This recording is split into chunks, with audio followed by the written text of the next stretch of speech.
So the general guidelines is that everything is halal until proven haram. So the first thing we mentioned is that Allah subhanahu wa ta'ala, He has made intimacy through the anus clearly haram. And in fact, this is something that there's consensus on, that there's no disagreement upon, that this is prohibited. This is prohibited and is not allowed. And the same thing applies to the second one as well, that during menstruation and during postpartum bleeding, it is not permissible to have marital relations at that time. And I want to make that very clear, that a husband and wife, they can be intimate in the sense that they can hold hands, they can kiss one another, they can enjoy one another in every single way, except for having marital relations. That is what applies to the first two. Then number 3, we said, person should not be filthy. What does this general guideline mean?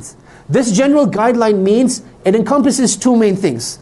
Number 1 is the way that we speak with one another. So for example, living in our culture, there's this culture of, being very vulgar while having marital relations. That is not allowed in Islam. To use bad words and to curse, even when a person is having marital relations with his wife, this is not the way that they should be. But rather there's a level of humanity and a level of dignity that needs to be retained. And this is something that, is left for the non-Muslims and has nothing to do with Islam. And you'll notice that, you'll come to see this, that this is like one of the diseases of like watching pornography, is that you start developing cultures of intimacy that are not allowed in Islam. And then you view it so many times that a person starts to think that, this is the way marital intimacy is meant to be. Related to this third point, this third principle as well, is that one should not be filthy. So you will notice that again in Western culture, they'll use a whole bunch of products that are not, for the lack of better words, hygienic. So those are the sort of things you have to avoid. Then the fourth thing is that you're not meant to be wasteful. And this is something that you'll find in the books of old, that certain things that you're allowed to use in intimacy, certain things that you're not allowed to use in intimacy. So the question arises, are you allowed using food while being intimate? And the answer to this is yes, as long as you're consuming that food. So for example, I'm going to throw out names of foods, you figure out what to do with them. So when you talk about like chocolate sauce, you talk about whipped cream, you talk about, those sort of things, these are things that you're allowed to use. But at the same time, a person should not be wasteful. A person should not just use these things and then throw these things away. But rather, you're meant to consume them and not be wasteful. Now those are general guidelines. Now why do I mention these sort of things? That as Muslims, there needs to be a safe space. You'll notice that when a person will have a question, they're not going to feel comfortable to speak to the imam. They're not going to want to speak to the brother that they see in the masjid. There needs to be a safe space. And one thing we definitely don't want is, people going to the internet and trying to research, should I be using this or should I not be using that? They don't have the level of morality and ethics that a Muslim is required to have. So I want to give you general guidelines in terms of what is allowed and what isn't allowed. And the reason why I bring this up again is because one of the biggest levels of frustration is because of this improper intimacy. That the parents, they got the children married, they're like, beta, beti, you're now officially married, go figure things out yourself.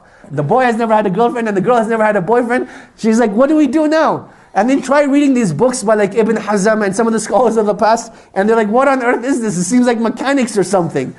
And it's very difficult. And that's why this needs to be discussed with our up-and-coming, teenagers and young adults that are getting married in a halal and in a mature manner. So those are the guidelines. Now in terms of actual intimacy itself, I want to explain the difference between intimacy between a man and a woman. From a man, if we understand what we said about him, he is very goal-oriented, right? Whereas a woman is very experience-oriented. So for a man, it's about doing the task and finishing the task, and that is what will give him the greatest amount of pleasure, and he will be done. Whereas for a woman's perspective, it's not about completion, but rather it's about the experience itself.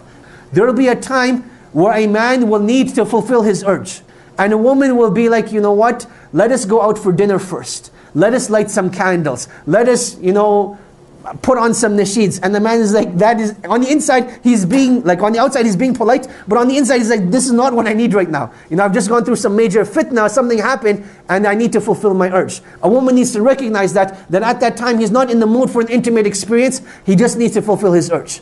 At the same time, from a man's perspective, he cannot be greedy and selfish and think that this is the way intimacy is always going to be.